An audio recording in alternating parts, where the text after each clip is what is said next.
기독교가 뭐냐에 대한 강의를 좀 해봅시다. 기독교라는 하나의 우리가 믿고 있는 종교를 나무로 표시를 해봅시다. 나무를 이렇게 표시하면 기독교라는 나무가 있다. 이 나무가 저절로 생기는 이 나무만 있는 게 아니거든요. 그럼 여기에 뭐가 있는가 하면 뿌리가 있어요. 뿌리가 있어야 돼. 뿌리가 없이 어떻게 나무만 있겠어요. 그렇죠? 보이지 아니하는 뿌리가 있다. 뿌리가 뭐냐? 그럼 우리가 이걸 기독교의 뿌리를 우리가 유대교라 이렇게 말을 해요. 또는 다른 말로 말하면 구약 성경을 이야기하죠. 기독교가 어디서부터 출발했느냐? 그러면 구약 성경이라는 유대교에서부터 출발했단 말이죠. 그런데 유대교에서 출발한 이 기독교가 이 나무가 자라기 위해서 필요한 자양분이 있어요. 양분. 자양분이라고 그러나요? 자양분은 어디서 얻었느냐? 그러면 헬레니즘에서 얻었어요. 영양가들을 막 섭취할 때 그 영양가들을 어디서 섭취했느냐? 그러면 헬레니즘에서 섭취했단 말이죠. 그러니까 우리 이 신약 성경이 기독교의 기본이 되는 신약 성경이 어느 언어로 어떤 언어로 기록되어 있어요? 헬라어로 기록되어 있어요. 그 헬라 문화와 헬라 어떤 그런 헬레니즘에서 이 기독교의 모든 자양분을 섭취했단 말이죠. 그러니까 표현도 헬라어로 하고 글도 헬라어로 쓰고 그랬단 말이죠. 이 나무가 자라는 환경은 뭐냐? 어느 나라에 어느 환경에서 자랐어요? 나무가 로마 제국이라는 환경에서 자랐어요. 그러니까 기독교라는 이 하나의 나무를 이해하기 위해서는 이 나무만 봐서는 안 되고 이 기독교가 어디서부터 출발했는가, 유대교 또는 구약 성경은 어떤 모습을 가지고 있는가를 봐야 되고, 그 다음에 그게 헬라어로 기록되어 있으니까 헬레니즘의 영향은, 그리고 헬레니즘 용어에서 그 말은 어떤 뜻을 가지고 있는가를 살펴봐야 되고, 그 다음에 이 나무가 자란 그 환경이 로마 제국이니까 로마에서 기독교는 어떤 역할을 했고 어떤 모습이었겠는가를 생각해 봐야 되는 거죠. 가령 기독교가 이제 한국으로 왔어요. 한국으로 왔을 때 이 뿌리는 뭐냐? 그러면 서구 기독교일 거라고. 우리는 서양에, 특별히 우리는 미국 영향을 많이 받았죠. 유럽 영향보다는 미국 영향을 많이 받아서 미국의 어떤 기독교, 청교도니 또는 선교운동이니 또는 미국 독립운동을 했던 그런 기독교 영향을 받아서 우리가 출발했는데, 말은 어느 나라 말로 표현했냐? 우리 한국말로 표현했으니까 한국말로 표현했을 때하고 원래 기독교가 2000년 전에 헬라어로 표현했을 때하고는 어떤 차이가 나는가? 똑같은 의미일까?에 대한 고민들을 해야 되는 거죠. 예를 들면 사랑이다. 그럼 우리는 그냥 사랑만 생각하는데 헬라어에는 벌써 사랑이 몇 가지 단어가 있잖아요. 그러니까 헬라어로 표현했던 사랑하고 우리가 지금 표현하는 사랑하고 어떤 차이가 있겠느냐를 생각을 해야 된단 말이에요. 같은 언어를 썼어도. 우리나라 말로 정이라는 단어가 있어요. 정. 영어로 번역을 못해. 정이라는 단어를 뭐라고 그럴까? 영어로 그 정에 정확하게 상응되는 단어가 없어요. 우리나라 말로 눈치라는 단어가 있어요. 눈치 보죠? 눈치. 영어로 그 단어를 말할 수가 없어. 눈치를 뭐라고 하지 영어로? 표현할 수가 없어요. 우리나라만 독특하게 가지고 있는 용어들이라고. 마찬가지로 영어에만 독특하게 가지고 있는 용어가 있고 헬라어에만 독특하게 가지고 있는 용어들이 있는데, 그걸 영어로 번역하고 그걸 다시 한국말로 번역할 때 그 뜻이 무엇인가에 대한 고민을 해야 되는 거죠. 마찬가지로 우리는 어느 나라에 어떤 때 기독교를 받아들였느냐? 그러면 구한말, 조선이 망해가고 일제 식민지 치하에서 기독교를 받아들였어요. 그러니까 사람들의 마음 가운데 다 뭐가 있어요? 망국인으로서의 서러움이 있다고. 그러면 망국인으로서의 서러움은 가장 풀 수 있는 방법은 뭔가 하면, 나라가 망했는데 이 우주도 빨리 종말이 왔으면 좋겠다 라는 생각을 하죠. 나만 망하냐? 같이 망하지? 이러면서 이 우주에 종말이 올 거를 기대한단 말이에요. 그래서 우리 기독교, 한국의 기독교 신앙의 뿌리에는 뭐가 있는가 하면 종말론적인 생각이 강하다. 이 사회에서, 이 세상에서 어떻게 살 것인가에 대한 고민을 하기보다는 종말론적인 생각, 어떻게 이 지구가 끝나고 어떻게 빨리 끝나고 있는가를 보려고 한다 이 말이죠. 그러니까 우리 한국의 기독교를 이해하기 위해서도 서구 기독교를 이해해야 되고 한국말을 이해해야 되고 그 당시 로마 제국 아니고 우리 일제 식민지 치하에서 어떤 모습이었는가를 이해하듯이 기독교 원래 기독교를 이해하기 위해서도 원래 기독교가 유대교에서 출발했고 헬레니즘의 문화의 영향을 받아서 로마 제국 아래에서 컸다라는 걸 이해하고 이 각각을 공부해야 된단 말이죠. 우리가 근데 이 구약 성경만 공부하려고 해도 쉽지 않아요. 쉽지 않아. 이 여러분 구약 성경의 그 성경 말씀 우리가 오늘날도 고스란히 다 받아들이나요? 어떤 건 걸러내서 받아들이나요? 걸러내요. 그 기준이 뭐예요? 어떤 걸 걸러내고 어떤 건 안 걸러내? 그 기준이 뭐예요? 성경인데 구약 성경도 성경인데? 거기에서 이제 우리가 그래도 들은 게 있으니까. 그러니까 무슨 들은 거가 무슨 기준이냐고. 구약 성경을 구약 성경 중에서 어떤 것은 채택하고 어떤 것은 버린단 말이죠. 그거를 무슨 기준으로 하냐고. 내 기준인 것 같아요. 네? 내 스스로. 자기 기준 같죠? 예를 들면 신약 성경에도 그런 게 있어요. 여자들은 뭘 써야 된다? 머리를 너울 써야 된다. 수건. 천주교는 써야 안 써요? 써요. 우리는 안 써. 천주교는 여자 신부 줘야 안 줘요? 절대 안 줘. 우리는 여자분 다 목사 안수 받았잖아. 저도 처음에는 목사 안수 여자들 주면 안 된다고 생각했던 사람이에요. 근데 어느 날 내가 바꿨단 말이죠. 그 기준이 뭐예요? 성경이 어디 여자들 안수 주라고 그랬어요? 성경이 어디 여자들 안수 주라고 그랬어요? 예수 그리스도로 선지는 인하여 여선지. 하나님의 자녀가 됐으므로 나의 아들이다 했기 때문에 그게 여자 남자 그 구분이 없는 겁니다. 그러면 성경에 나와 있는 고린도전서 14장 여자들은 교회에서 조용해라. 잠잠해라. 이런 구절들을 어떻게 해석해요? 그러니까 그거는 네. 교회에서 떠드는 사람들에 관한 얘기고 싸우고 가르치는 그냥- 것을 용납하지 않는다고 그랬는데? 그러니까 근데 그거를 이렇게 생명 그대로 받아들이면 안 될 것 성경적으로 같은데. 그거를 그러니까 지금 이제 알았어요. 지금 제가 얘기는 안 해도 네. 교수님한테 제가 그거는 아주 정확하게 정확하게 이야기해 보세요 그럼. 아니 지금은 제가 그거를 하도 오래돼서 다 써놓은 거 있어요. 우리 네. 형부가 목사님인데 그거를 나한테 안수 받을 때도 안 왔어. 그래서 제가 아이 그건 얘기할 필요 없어. 근데 내가 성경 딱 갖고 가서 그 조목조목 딱 짜니까 신 목사님 죄송합니다 이렇게. 그러니까 이게 이제 해석학 문제란 말이죠. 그 구절에 나와 있는 구절에 대해서 이 목사님은 내가 저 여자 목사 주기로 결정하면서 목사님들한테 그래서 몇 가지 이러이러한 구절들에 대해서 자기 나름대로 해석을 해와라.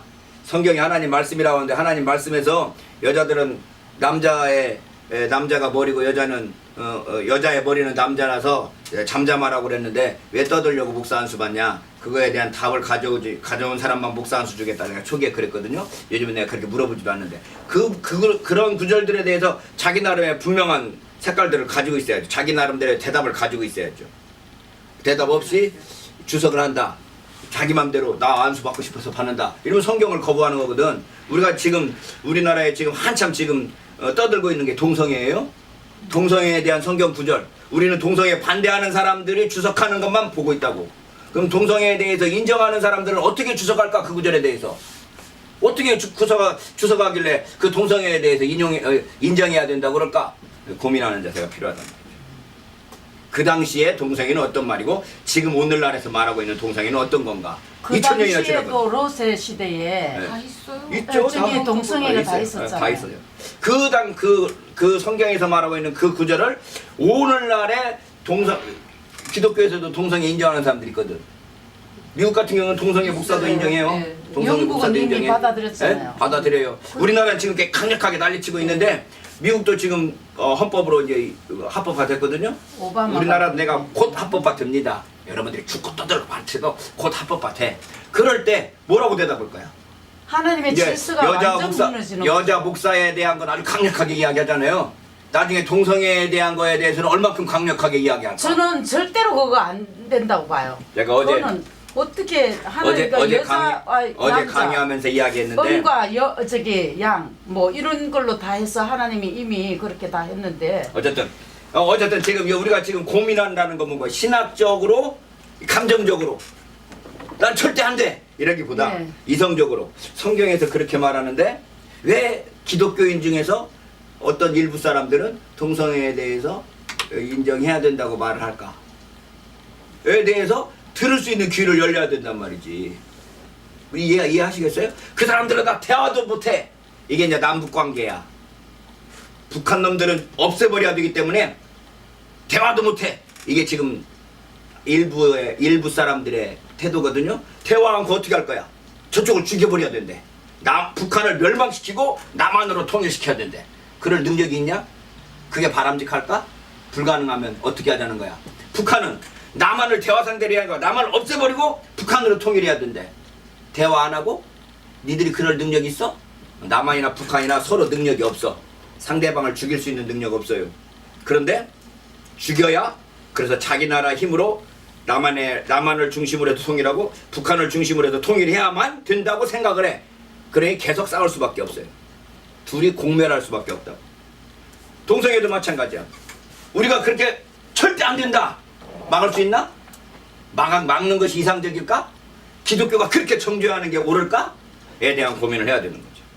나는 어제 같이 녹화하다 보니까 계속 같은 이야기가 되는데 저는 성적 정체성이라는 단어가 생긴 지 100년도 안 됐어요. 성적 정체성이라는 단어가. 그런데 내가 절대 죄짓지 않을 자신 있는 죄가 하나 있어. 동성애 죄는 저는 절대 안 져요. 아니 원래 지을 수가 없어. 나는 별로 안 좋아하니까. 그러니까 동성애는 내 마음껏 정죄하고 내 마음껏 저지해도 괜찮아. 왜? 나는 그 죄에서 관계없으니까. 근데 다른 죄, 살인죄, 간음죄, 거짓말하는 죄 이런 죄들에 대해서 너무 내가 강력하게 말 못해. 왜? 나도 그런 죄 속에 빠질 수 있는데 이런 마음들이 요즘에 들어요. 기독교에서 왜 다른 죄는 예를 들면 목사들 성범죄하고 있을 때는 다 용서해. 저 하여튼 지금 누구 목사 난리 치더라도 가만히 있잖아요. 정죄 않고. 근데 동성애는 죽일 죄로 난리 친단 말이야. 목사가 7개 범한 게 큰 죄인가? 태어날 때부터 잘못 태어나가지고 성적 정체성이 잘못된 사람이 큰 죄인가? 뭐 이런 이야기들이 어쨌든 그래서 유대교에서 구약성경에서 말하고 있는 걸 오늘날 우리가 요즘에 받아들일 때 그 기준이 뭐냐? 교파마다 다 틀려. 아니 사람마다 틀려요.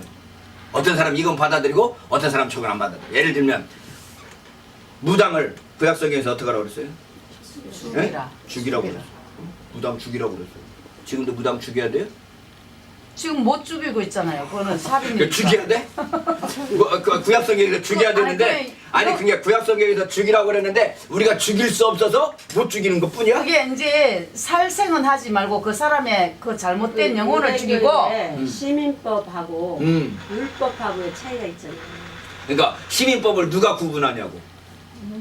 그 레이기나 아니면은 이게 제가 질문하는 질문의 의도를 아시겠죠? 네. 이걸 제가 이렇게 이야기하면 제가 젊은 애들하고 같이 학교에서 강의하고 그러면 애들 중에 어떤 애들이 나와갖고 목사님 구원의 확신은 있으세요? 이렇게 물어보는 놈도 있어. 나한테. 목사님 성경이 하나님 말씀인지 믿으세요? 이렇게 물어본다니까 나한테? 신학교 교수한테?